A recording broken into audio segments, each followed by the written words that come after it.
안녕하십니까. 2022년 5월 3일 화요일입니다. 코페스 동반자 채널에서 오늘은 러시아 덕분에 K2 전차가 노르웨이 품으로, 이런 주제로 말씀을 드리기로 하겠습니다. 노르웨이의 국방 대표단이 한국을 방문해가지고 방사청과 회의를 하고 있습니다. 그런데 언론들은 K2 흑표전차 수입 문제로 방한을 한 것처럼 일부 보도를 하고 있지만, 이 회의는 연례적으로 하는 정기 회의일 뿐입니다. 그러니까 노르웨이 정부가 K2 흑표 전차 도입을 결정해가지고 그래서 한국을 방문한 그런 대표단이 아니라는 것이죠. 그럼에도 불구하고 외국 언론들이 이 내용을 보도를 하고 있는 이유는 노르웨이에서 K2 흑표 전차가 선정될 확률이 더 높아졌다고 판단한 겁니다. 그동안 외신들은 레오파드 2A7이 K2 흑표 전차보다 보다 높은 공격력과 방어력, 기동력에 대해서 평가를 한 적이 있었습니다. 노르웨이는 네덜란드에서 레오파드 2A4 중고 전차 54대를 도입을 했었고, 그 중에 16대는 창고에 봉인된 상태로 놔두고 36대만 운영을 했던 겁니다. 그러니까 봉인된 전차 16대가 레오파드 2A4의 가동 중인 전차의 부품을 공급하는 그런 역할까지도 했던 겁니다. 그러다가 노후화의 한계가 닥치자 신형 전차 도입을 서둘렀고, 그때 한국 K표 전차하고 레오파드 2A7이 선정이 됐던 겁니다. 공격력에 있어서 레오파드 2A7이나 K2표 전차나 120mm 55 구경장 활강포를 장착한 것은 똑같습니다. 그런데 독일의 레오파드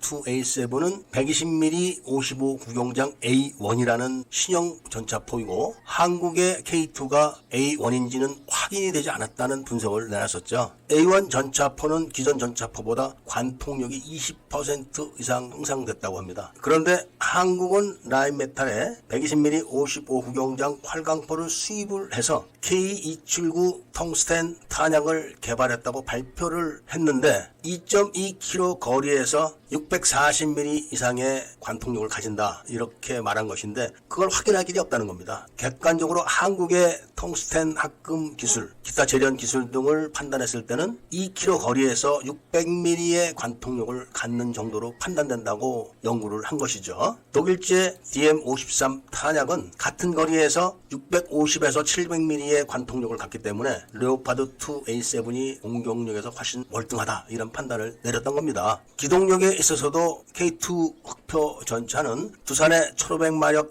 엔진에다가 독일 파워팩을 장착을 했지만 순간 가속력에서 독일 전차는 7초, 한국 전차는 10초나 되기 때문에 상대가 안 된다, 이런 이야기죠. 방어력에 있어서도 독일 전차는 보기륜이 7개고 한국 전차는 6개입니다. 물론 노르웨이 군당국에 납품할 표 전차는 보기륜을 7개로 한다고 하지만 실제로 제작을 하지는 않았다고 합니다. 이렇게 성능 면에서는 레오파드 2A7이 K 흑표 전차를 압도하지만 가격 면에서는 2배가 넘는 차이가 있기 때문에 아직까지 예산 배정을 못하고 있는 노르웨이 당국이 한국의 K2 흑표 전차를 선택할 가능성이 높다고 판단되는 이 시기에 바로 러시아가 우크라이나를 침공을 했던 것입니다. 러시아는 우크라이나를 3일 만에 점령해서 전쟁을 끝내겠다, 이렇게 대내외적으로 포고를 하고 진격을 했지만 그 결과는 30일이 넘어도 점령은커녕 고전을 면치 못하고 있는 현실이 다 드러나게 된 겁니다. 그리고 러시아의 대기갑 부대들이 서방 세계에서 대량으로 구입한 휴대용 대전차 화기에 전멸을 당하는 것을 본 노르웨이가 생각을 달리했다는 것. 2차 대전 당시에 기갑 전투 전차들이 전격전으로 전쟁을 끝나던 시대는 갔다는 것을 알고 가성비를 전차 도입의 판단 기준으로